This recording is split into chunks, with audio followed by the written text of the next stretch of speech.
to similarly different.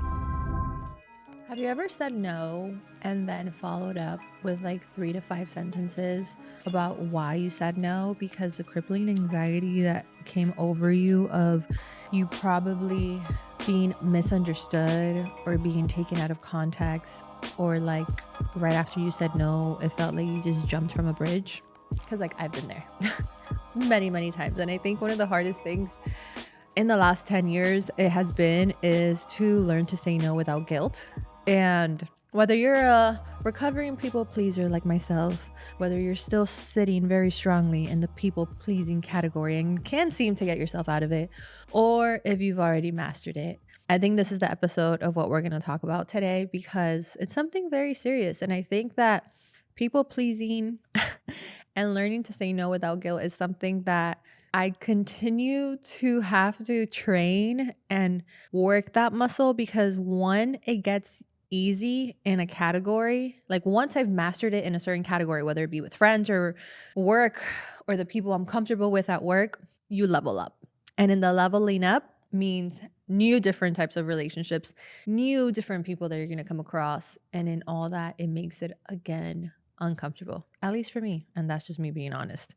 Now, why do we feel guilty for protecting our time, our energy, or our peace?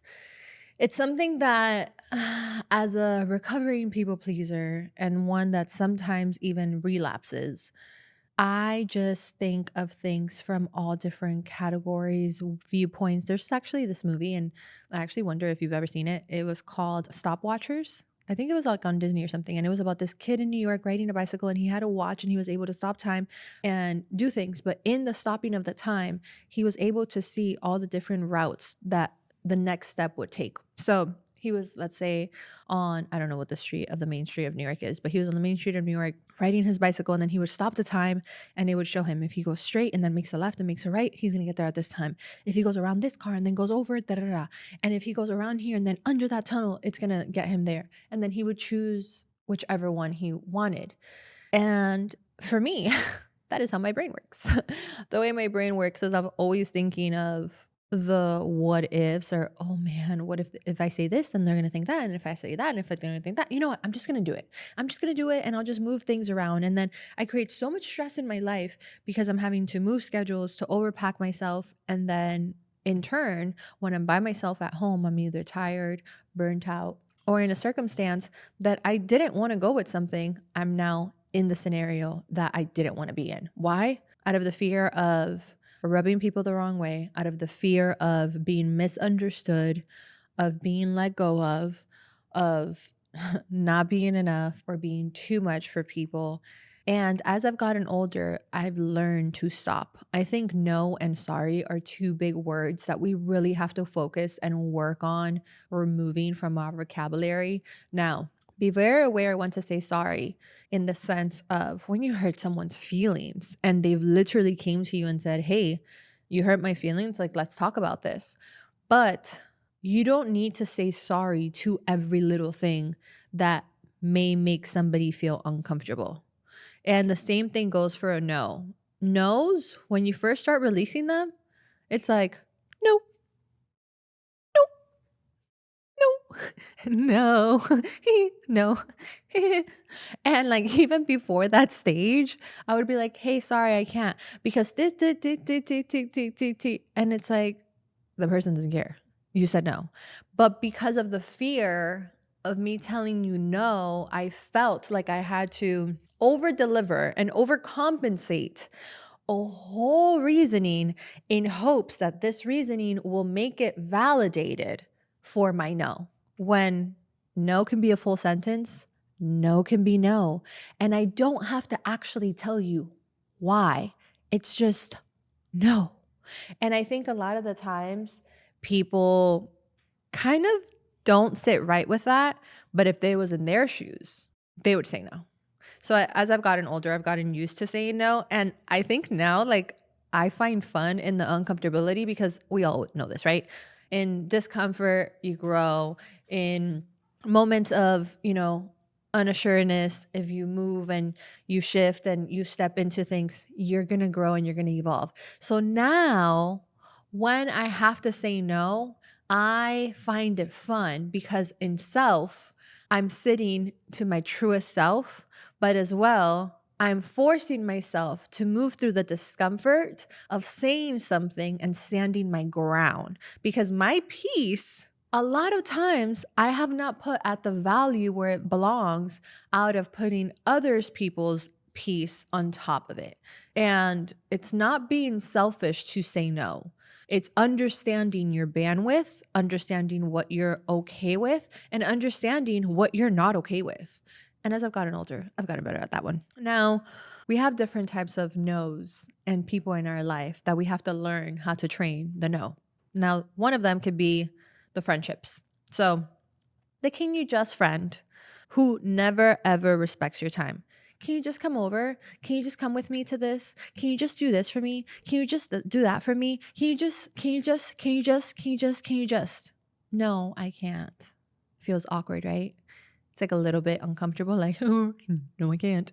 But the reality is, some people are going to continue to ask and pull from you because you have trained them to take that much from you. And you have trained them to believe and expect that much from you. A lot of the times when I started saying no, people were like taken back. And I realized once I zoomed out and took a step back that the reason why these people were asking all of this and expected me to show up in whatever category or section it was is because I trained them to not value me and my peace and my private time and the ability of asking me instead of, like already suggesting something that they think I would say yes to. So my overextending was so bad that I had no boundaries in my overextension that people just thought my bandwidth was way further than it actually was because that's what I have trained them and showed them to be. And in the no, it made them realize, oh, this is up to where I can go with her. And I think that was really important, even in friendships. Like, if you know me and if you follow me on social media, I am a lover, I am a giver, I am a friend, okay? Any moment of highlight of your life, I happily want to celebrate you. But I can't make it to every outing. I can't make it to everything. And I will choose to celebrate you. But if I can't make it to a gathering and I want to celebrate you in a private way because my bandwidth, because my energy isn't right, don't force me to show up or that I'm a bad friend if I don't show up. Obviously, there's non-negotiable things but truly everything is understandable. At the end of the day, we're adults here. In this economy, if you're having an international wedding and a friend can't make it and they're saying, no, I'm sorry, I can't. Do you expect them to go into debt to make it to your wedding? Because that's unrealistic. There's so many more responsibilities and life be lifing than somebody saying, I'm sorry, I can't make it to your wedding. I'm not going to be able to go. Oh, well, can't you take a loan? No, I can't. No. If I'm going to take a loan, I want to take a loan because I want to buy a house, because I want to start a new business, because I want to run a line of credit of something that's actually going to bring me a blessing in the future. Like, they can love you.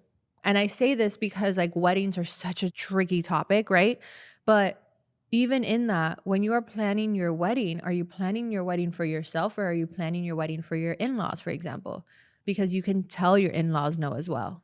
This is your union. And I don't know why wedding came up, but I remember when I got married in the back in the day, at one point, it always turns about the families. And it's so chaotic because there's so many family members that have something to say and like you have to make this family member happy and you have to do this for that family member. And no, did you not forget the union is about me and them?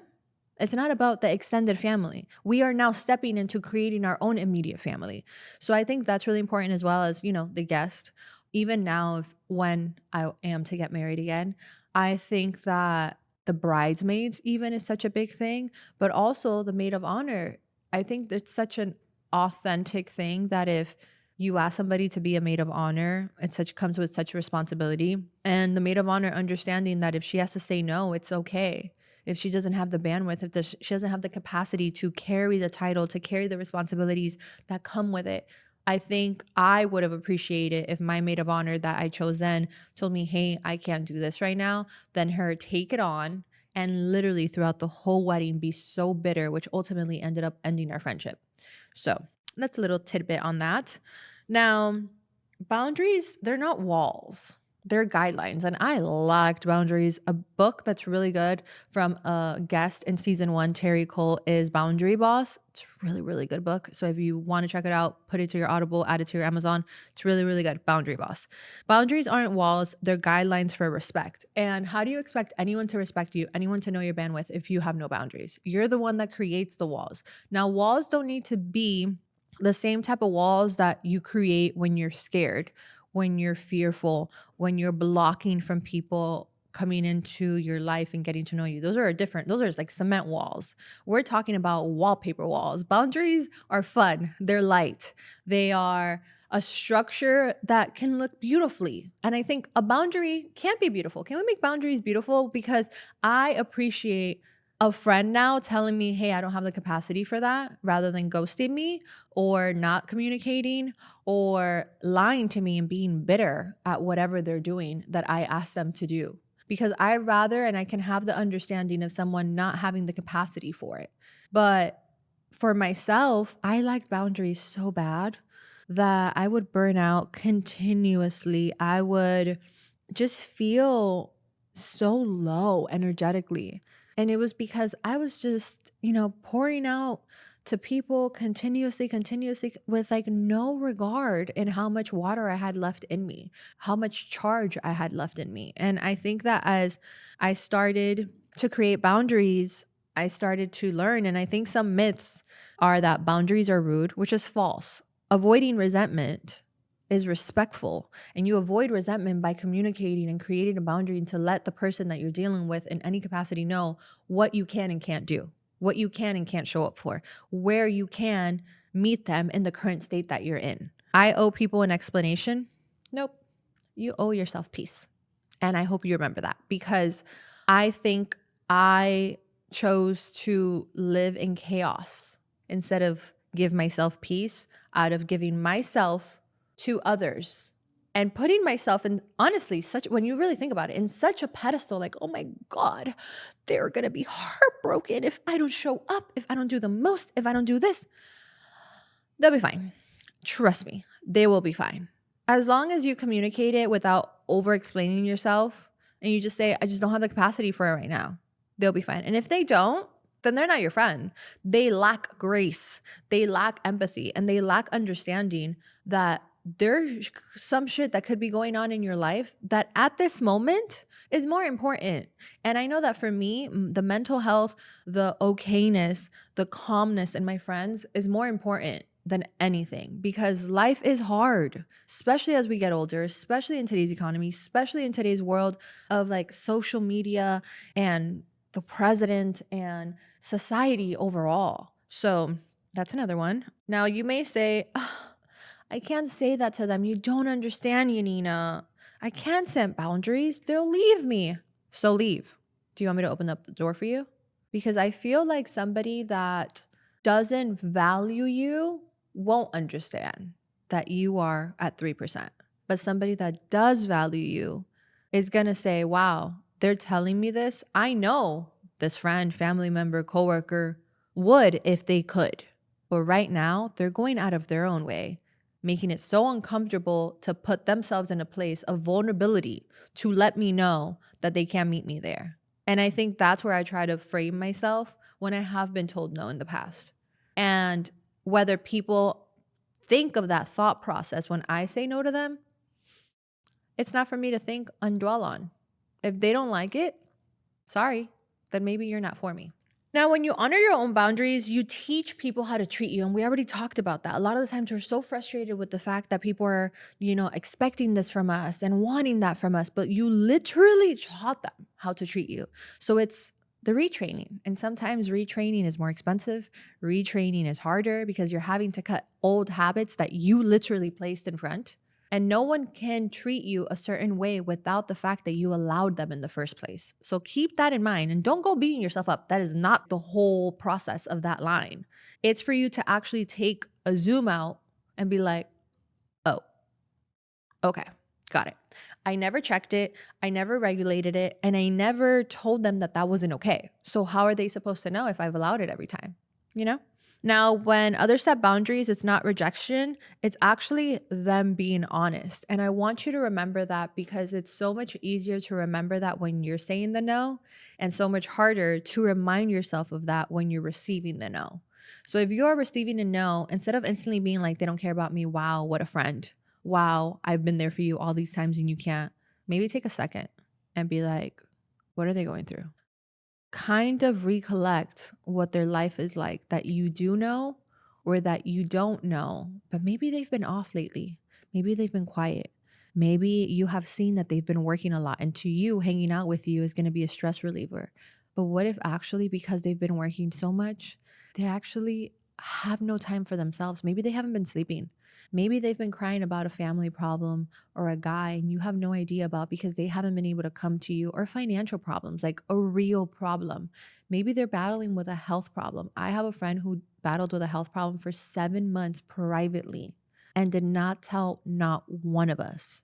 And we were all like, oh my God, why didn't you tell us? And their fear of their health problem being such a big weight and responsibility for us made them not want to share it to us. So you truly never know what people are going through, and giving grace will take you so much further than judging someone with absolutely no full 100% idea of what they could be going through at all. Now I want to ask you, where in your life are you saying yes, but you truly know you need to say no?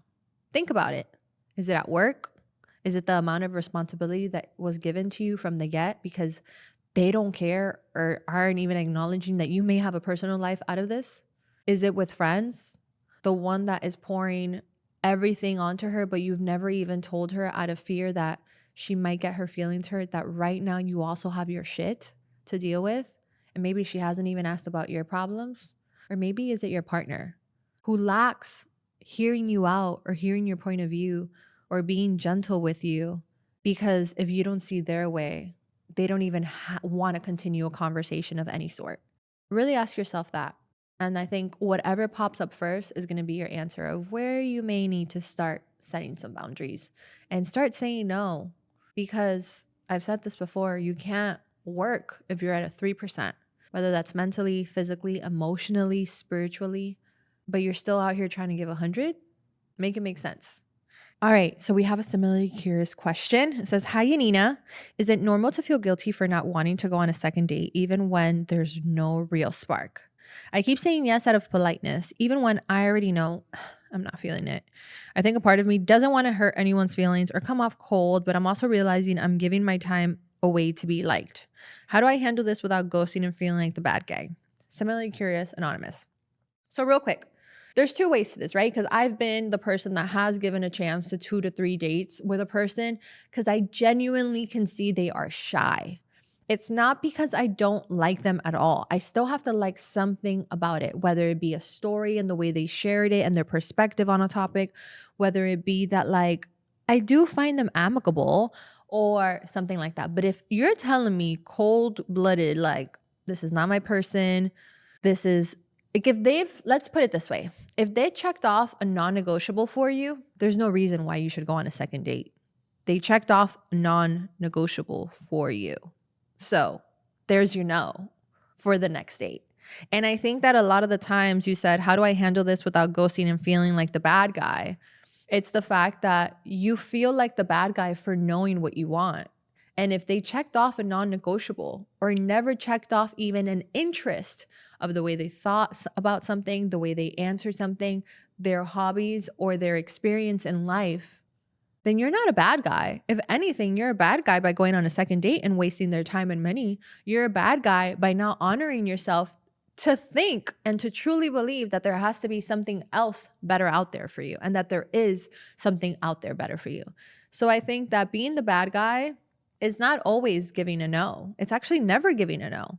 Being the bad guy is not honoring yourself and also respecting the other's time to go find the person that they won't be bored with, and also so that you're not bored with them. And last but not least, I want to leave you guys with, what would your day look like if you protected your time like it mattered? Would you be able to sleep better at night? Would you be able to start that hobby that you've been putting off? What about catching up with an old friend that you've been really wanting their energy, but you just don't have time because you're working a lot? Or what about starting therapy, but you're not making time for it because you're always tired? But maybe it'll start helping you realize how to deal with these emotions that you're feeling that are drowning you.